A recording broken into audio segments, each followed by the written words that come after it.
standing together, teachers, health and human services professionals, parents, students in the community, in demanding the changes be made in the proposed budget being put forth by Superintendent Dacey for the 14-15 school year. That budget needs to be dramatically revised if we're going to meet the needs of students and schools across this district. Proposition 30 was adopted by the voters in 2012. When we asked voters to adopt Proposition 30, we made a promise to them. We promised them that the schools that their children attended, those schools would see benefits from Prop 30, and those benefits are slow in coming, particularly looking at the superintendent's proposed budget. LAUSD still falls far below the national average in the number of counselors, nurses, librarians, and social workers per student. The superintendent's budget does not do nearly enough to restore those key positions. The 640,000 students in this district deserve the type of support systems that exist in districts elsewhere across this state. Students in LA face special challenges, and they need more support, not less. The budget also does not reflect fair pay increases for the employees of this district. The employees of this district have gone more than 7 years without a raise. And during those 7 years, during the recession, the employees of this district, the teachers and health and human services professionals, made huge financial sacrifices in order to keep the district afloat, in order to continue offering a quality educational program to every student in this district. We made sacrifices, and the superintendent's budget does not come anywhere near even restoring the sacrifices. By failing to address that inequity, it becomes harder and harder to keep the people in this district, the quality educators who have kept this district afloat. Those educators deserve to, at minimum, have their sacrifices addressed and restored, and to see a fair pay increase. And finally, the superintendent's proposal comes nowhere near addressing something that's near and dear to every parent's heart, the issue of class size. Class sizes in this district, particularly in grades 4 and 5 and in middle school and high school, spiraled upward and upward during the recession. The superintendent's budget takes very limited steps in addressing class size, and I know, as a voter in Los Angeles, when I voted for Proposition 30, I expected to see those dollars reflected in every child's classroom. As the school board meets today to consider the superintendent's budget proposal, we educators are engaging with our colleagues, but most importantly with parents, students, and the community to find solutions in this budget process and to make sure that LAUSD's backward priorities don't continue to be backward. Every dollar must find its way to the school site and to the classroom. UTLA members will be addressing the school board today during the meeting, as will members of the community and parents and students. I would like now to introduce our first speaker, who, as I said, is a teacher at Maywood Elementary School. Can I please introduce Aide Bravo?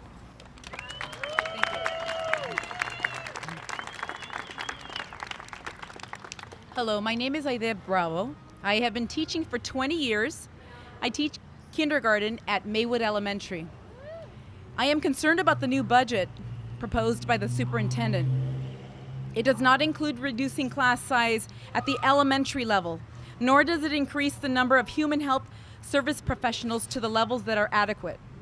This last year, I taught one of the largest classes in my entire teaching career. Students deserve better. I do believe that students should be career and college ready, but how is this possible when class sizes are large? How can students possibly get the attention they need when teachers and students are faced with these challenges, the challenges of large class sizes? The budget needs to include class size reduction in all grades. As for human health service professionals, most schools have a psychologist 1 day a week. That's the case at our school. And we have students dealing with emotional issues attributed by various factors, yet these students do not receive the needed care. These students oftentimes become disruptive in the classroom and have a difficult time making academic gains. This has been ongoing for a very long time, but it continues to be ignored. We need a psychologist more than just 1 day a week at our school or at our schools. These are just some examples of how the budget can be improved.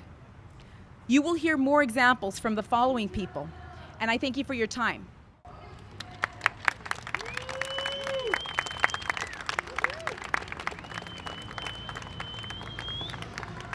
Thank you very much. No one is affected more by the priority and budget decisions of this district than the students of this district. We're now going to hear from a student at the Robert Kennedy Learning Complex. Can I ask you to please say hello to Dreama Flores?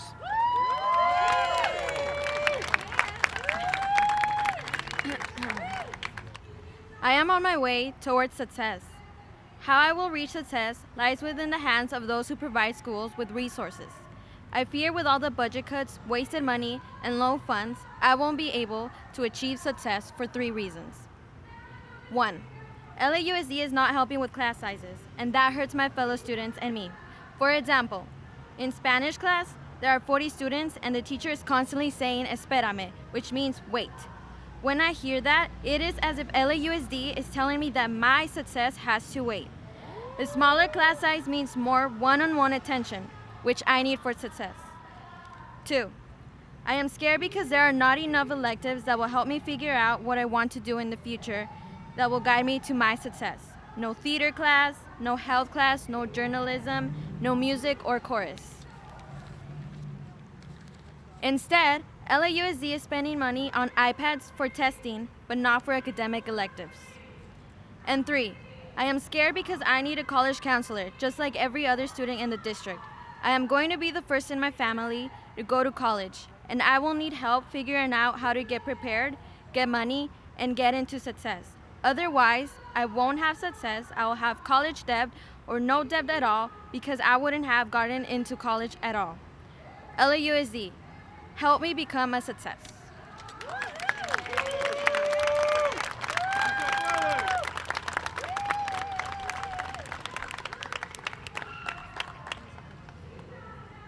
Our next speaker is a colleague of mine and a friend of mine. And as we reach out to the community and to parents and to students, we understand that every school is a family and that we as a family must come together to make sure that everyone is taken care of. But the most vulnerable in our family are the children, are the students. We teachers, health and human services professionals, and parents, and community leaders, and community members all stand together to protect and to protect the students and to make sure that their needs come first. When I said we're a family, we in UTLA, we fight together as brothers and sisters. We fight for what's right for students. And I'm proud to introduce our next speaker, who I'm proud to say is my union brother. And as of July 1st, I will be proud to say is my UTLA president, Alex Caputo-Pearl. I want to thank everybody for coming out. You know, what a lot of people don't understand is that educators over the summer, it's sort of a 2-part process over the summer. One is you're actually trying to decompress from a year of the kind of job that most people just don't understand anything about. That you got to be on point all the time. And so what the summer means for us is decompressing, but then also trying to get ready again. And it's a very important time, and I know it's valuable for all of us, and I want to thank people for coming out, even though it's during the summertime.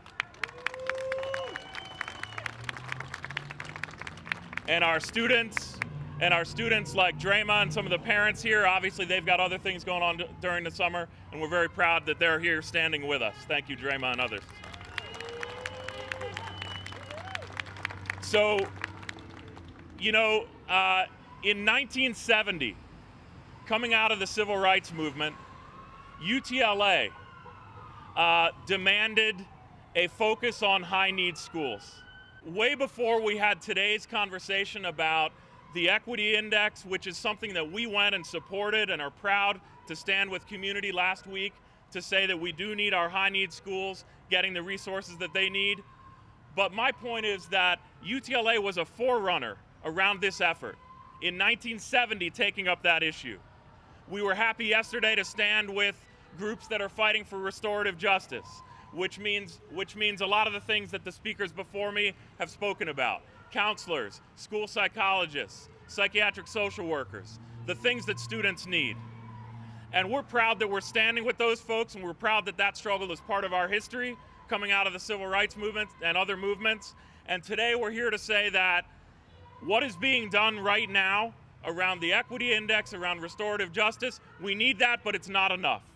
We have to fight for the schools that LA students deserve, and right now we need to fight for the class size reduction we deserve, the staffing we deserve, the direct service that students deserve, and the pay restoration and pay raise that educators deserve.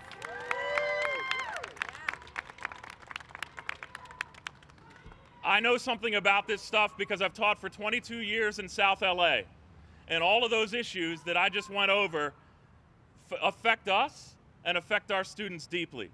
What we don't need is more out of classroom and at the local district positions. They're in the budget. What we don't need is iPad coaches. What we don't need is testing coaches, more standardized testing. What we don't need is more consultants around the teacher evaluation system, around the technology program, and around the Common Core. We don't need to be spending our money on those outside high-priced consultants. What we do need is transparency in the budget process. We spent the last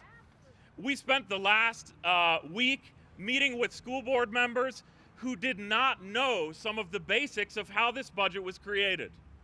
How is it possible that you're going to run what you're calling a transparent budget process and your own board members haven't been briefed on how some of these calculations have been made? We need transparency. What we don't need is $135 million being put into a program that the superintendent has decided to fund without even talking to the governor about his plans or our own health benefits committee about their plans of how to deal with post-employment benefits. What we don't need is him making unilateral decisions and taking money away for other things that can be used in the general fund instead of talking with the governor and the health benefits committee about how we should really do it and also use general fund monies for things like a pay raise, class size reduction, and other things.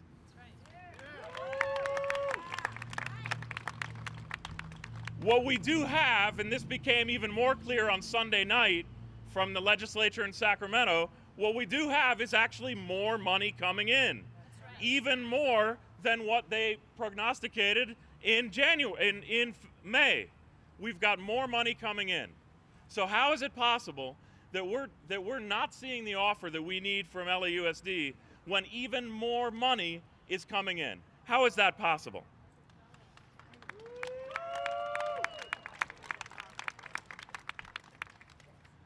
The money's there to get towards the schools that LA students deserve. And that means dealing with class size reduction instead of remaining among the states and cities with the highest class sizes across the country. We can get closer to what we need to, the direct service that we need to provide to our students, social emotional supports, the arts, and we want direct service arts teachers.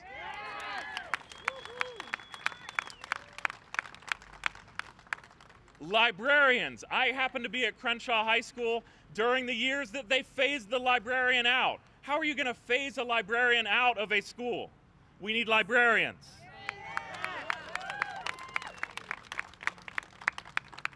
College counselors. In the era of A through G requirements, and in the era where we're saying that we're training all students to get to college, which of course is what we aspire to, how can you do that if you don't have college counselors at schools? We need college counselors. And let me say something about pay. We need a pay restoration and raise for our folks it's because it's what they deserve, it's the respect that they deserve, And it's frankly how we recruit and retain people to be in this system and serve our students over many years. And one of the things that affects me deeply and affects all of us deeply is seeing colleagues leave, seeing colleagues walk away. The teacher that I taught next door to at Crenshaw High School for 5 years, Kathy Garcia, one of the most talented teachers that I've ever seen, is walking away. She's had enough of the disrespect. She's had enough of the working conditions that just cut her to the bone each day with stress. And she's had enough of the symbol of disrespect by not getting a pay restoration and a pay raise. People like Kathy Garcia are walking away. And that hurts our profession, but it hurts our kids. Kathy was one of the best teachers. You talk to any kid at Crenshaw High School, and they will name Kathy Garcia as one of their best teachers. And she's walking away. Let's actually give people the respect that they deserve, the pay restoration that they deserve, and the pay raise that we deserve to make sure that that's not happening.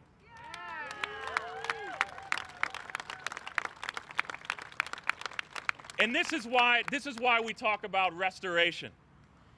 As Warren said, we took an 8% cut to keep the district afloat. Right. Until you get to 8%, you're not even talking about a raise. So we need our pay restored, and then we need some respect on top of that.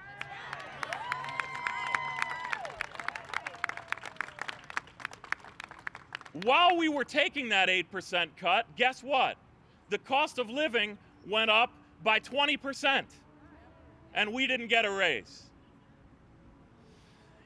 The last year, 2013, 2014, we're not even talking about 14, 15 now. There was a 5.5% increase in the base budget of LAUSD. And 14, 15, it's even more than 5.5%. Why aren't we seeing a respectful, multi-year way to get us on the scale to 17.6 or more than that? Why aren't we seeing that? As my colleague Erica Jones, who also teaches at a high-needs school at Angeles Mesa Elementary, as she said, 2%? 2% is what a lot of teachers pay out of their own pocket every year to keep their classroom going. Offering a 2% so-called raise barely gets to paying you back for the markers that you buy, for the technology that you buy, for the food that we buy for our kids. It barely gets you past that. Districts across the state have been giving restoration and raises to their members, and it's time for LAUSD to get with the program.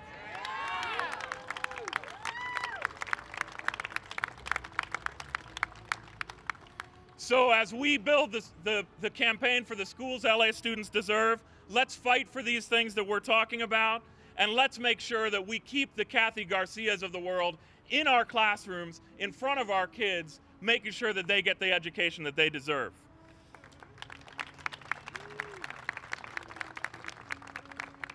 And I want to say one other thing about today before closing. The other thing that some of us are going to speak on in the boardroom today, obviously we're going to talk about the stuff we're talking about out here. But the other thing that many of us are going to speak to in the boardroom today is about the how Stuart Magruder was summarily dismissed from the iPad Oversight Committee. This man who raised the tough questions about bond oversight, about what we're spending that money on, was summarily dismissed from that committee.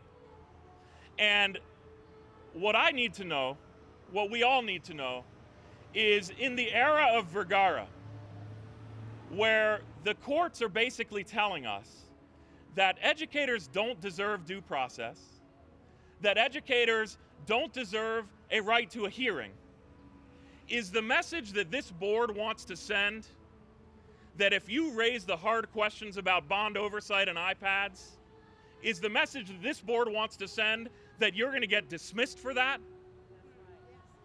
If that is the message that they're sending and that they want to bring out here to the public, then they've got a fight on their hands.